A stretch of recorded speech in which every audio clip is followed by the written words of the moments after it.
72 from Gary Wilson pushed proceedings along in Derby as the hosts managed to hold a slender advantage at the end of day one against Northamptonshire.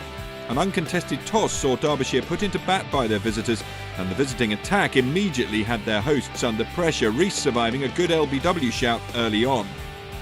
Once he'd put that behind him, however, both Rees and Godalming started to put together a solid opening stand. Both struck boundaries, Godalming in particular impressing as he ticked the scoreboard along. They put on 62 for the first wicket.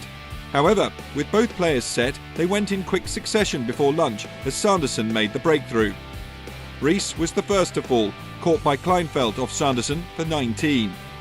And then 4 overs later, Godalming was out, LBW Sanderson for 33. That left Thacker and Madsen to see things through until lunch, the score 80 for 2, with extras chipping in with a useful 20 runs. It was a slow start after lunch, with neither batsman getting the chance to score freely, but they did still pick off the chances when provided, both striking boundaries to take the score over 100. Thacker had a lucky escape, dropped by Wakely, but it was a sign of things to come as with both looking relatively set at the crease, Kleinfeldt made the breakthrough, having Madsen caught Wakely for 12.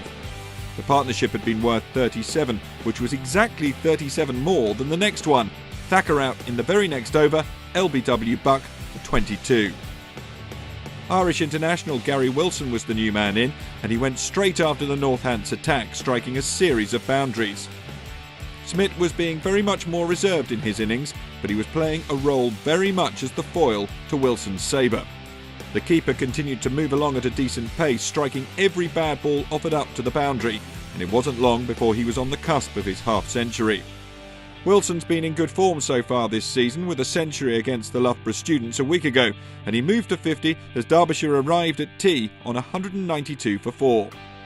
The Wilson offensive continued after the break, but just after the total had moved past 200 and he and Schmidt closed in on their century partnership, Schmidt was caught by Wakely off Buck. 4 overs later, Buck struck again, this time with the prize wicket of Wilson trapped LBW for 72. And with the fall of wicket, the umpires decided to take the players off the field for both bad light and a smattering of rain that became gradually worse. In the end, it caused a premature end to the day, with stumps taken with no further play. Derbyshire will resume on day 2, 219 for 6.